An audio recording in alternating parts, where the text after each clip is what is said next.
Imagine a world where the Mason-Dixon line is not just a relic of history, but a living, militarized border, an unyielding scar that splits America in two. This is not a distant memory but a present reality, where the line that once symbolized division now enforces it with steel and concrete. Two flags now define the continent, one for the Union, one for the Confederacy. These are not just symbols but rallying points for two nations locked in a Cold War that has simmered for generations, never truly ending, only evolving. In the year 2025, the United States and the Confederate States glare at each other across a fortified frontier. Watchtowers, drones, and armed patrols mark a border that is more than a line. It is a wound, a daily reminder of a continent divided by ideology and history. The Union has become a beacon of progress, innovation, and diversity, a tech-driven powerhouse where skyscrapers and startups define the skyline. Meanwhile, the Confederacy clings to tradition, its cities echoing with the past, its society shaped by strict authority and a reverence for heritage. For millions, the border is not just a political boundary, but a personal tragedy. Families are split, friends separated, and every journey across the divide is fraught with risk and uncertainty. The very idea of being American is now tangled in pain, nostalgia, and conflicting loyalties. The conflict has shifted from open battlefields to shadowy wars of information and influence.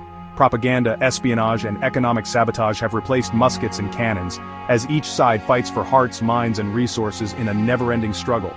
In the North, American means embracing diversity, progress, and change. In the South, it means honoring heritage, order, and a way of life rooted in the past. Each side celebrates its own vision, rarely seeing eye to eye. These two visions, both born from the same revolution, have grown so far apart that they are now almost unrecognizable to each other, parallel worlds sharing a fractured history. The battles of the past may be over, but their legacy lingers. Every generation grows up in the shadow of a war that never truly ended, its consequences shaping lives, dreams, and destinies. Once called the land of the free, America is now the land of the divided, a nation forever cleaved in two, its future uncertain, its people still searching for unity. In this alternate timeline, the American Civil War never truly ended, it simply froze, suspended in a state of uneasy limbo. The guns fell silent, but the conflict's shadow stretched on, casting a pall over generations. By 1864, the Union's once relentless advance ground to a halt, battered by fierce Southern resistance and the exhaustion of endless war. The South, though battered and bloodied, refused to yield, digging in for a fight that seemed to have no end. In the North, war weariness and political unrest swept through cities and towns. Protests erupted in the streets, and the government faced mounting pressure to bring the soldiers home. Meanwhile, foreign powers like Britain and France saw opportunity in America's turmoil. They intervened, recognizing the Confederacy and sending ships to break the Union blockade, forever altering the balance of power. With the threat of a wider international war looming, both sides reluctantly agreed to an armistice in 1865. It was not a peace treaty, but a temporary ceasefire, one that would become permanent by default. The ceasefire line, hastily drawn along chaotic and shifting battlefronts, cut through towns, farms, and even families. Neighbors became foreigners overnight, and the scars of division ran deep. Skirmishes and tense standoffs continued for years, as the border hardened into a fortified demarcation zone. Soldiers stood guard, ever watchful, and the threat of renewed conflict never truly faded. As time passed, hopes for reunification slowly faded. Both nations dug in, building separate governments, economies, and identities. The North and South each charted their own course, forging distinct futures on opposite sides of the divide. In the North, the Great Stalemate became a national tragedy, a wound that never healed.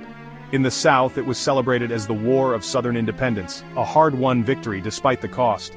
Generations grew up learning different histories. In Northern classrooms, Lincoln's portrait watched over lessons of unity lost. In the South, Confederate symbols and stories of independence shaped young minds. The wounds of war, passed down through families and textbooks, never truly healed. Over time, the armistice line became permanent, a border marked by monuments, fences, and memories. The ceasefire sign, once meant to be temporary, weathered into a symbol of lasting division. Two Americas emerged, each shaped by the war that refused to end. Their cities, cultures, and even daily lives grew more distinct with every passing decade. The infection of division only deepened over the next 160 years. Families remained separated, and the border became a flashpoint for protest, pain, and longing. The result?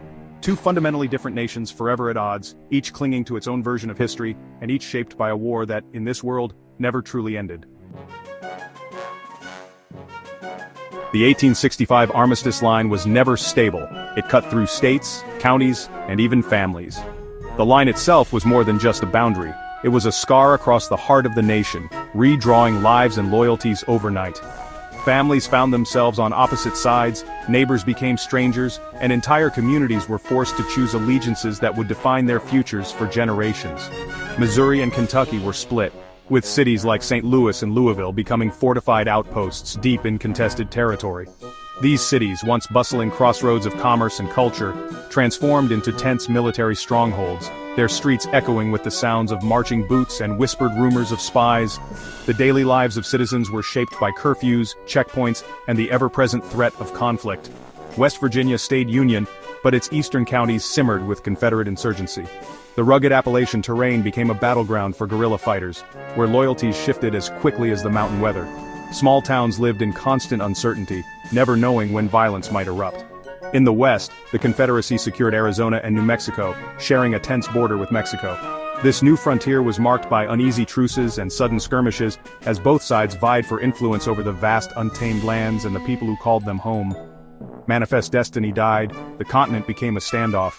The dream of a united nation stretching from coast to coast faded, replaced by a tense, uneasy peace. Railroads halted at borders and pioneers found themselves at the edge of a divided world. The Union flag was redesigned, a gold star symbolizing the lost states.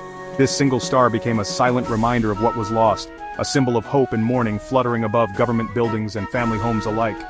The Confederate flag evolved, adding stars for new territories and partitioned states. Each new star marked a hard-won claim, a testament to the shifting ambitions and fragile unity of the South. Washington, D.C. became a fortress. Richmond, a symbol of Southern defiance. Both capitals bristled with fortifications, their skylines forever changed by the specter of war and the determination to endure. Border cities like Baltimore and Nashville turned into espionage hubs. Secret networks flourished in the shadows, as spies, informants, and double agents played a dangerous game that could tip the balance of power at any moment. The map of America became a fractured puzzle, each piece marked by the war's legacy. Every border was a reminder of compromise, loss, and the enduring struggle to define what it meant to be American. The border is not just a line, it's a living, shifting wound. It pulses with the memories of battles fought and lives uprooted, a constant presence in the landscape and in the hearts of those who live nearby. Every city and flag tells the story of a nation divided. The echoes of that division linger in every corner, shaping identities, memories, and the uncertain path forward.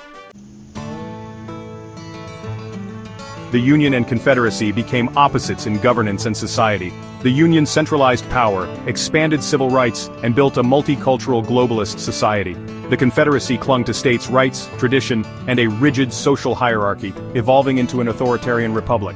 Slavery ended under pressure, but segregation and a permanent underclass remained. In the Union, freedoms of speech and inquiry flourished. In the Confederacy, dissent was crushed and the press controlled. Education, citizenship, and even the meaning of freedom diverged sharply. Each side sees the other as a threat to its way of life, reinforced by propaganda and education. The two Americas are not just rivals, they're civilizational adversaries. The Union's economy became a global powerhouse, manufacturing, finance, and technology driving prosperity and modern infrastructure. Its cities are hubs of innovation, attracting talent and investment from around the world. The Confederacy remained agrarian, its wealth rooted in plantations and later oil and gas. Industrialization was limited, and a wealthy elite controlled most resources. Outside major cities, poverty and neglected infrastructure are common. The Union boasts a large middle class and social safety nets. The Confederacy, stark inequality. Trade is tense and codependent. The Union exports tech and services. The Confederacy supplies oil and raw goods. Tariffs, embargoes, and black markets fuel constant friction. Smugglers thrive along the border, moving forbidden goods in both directions. The two economies are locked in a wary embrace, mutually dependent, deeply mistrustful. Daily life in the Union is fast-paced, diverse, and globally connected. Young people attend world-class universities, consume international media, and value personal freedom. Travel to the Confederacy is rare and tightly controlled. In the Confederacy, life is slower, more insular, and rooted in tradition. Education focuses on national history and practical skills. News is state-controlled. Social life centers on church, family, and community. Crossing the border is a monumental ordeal, requiring special visas and government approval.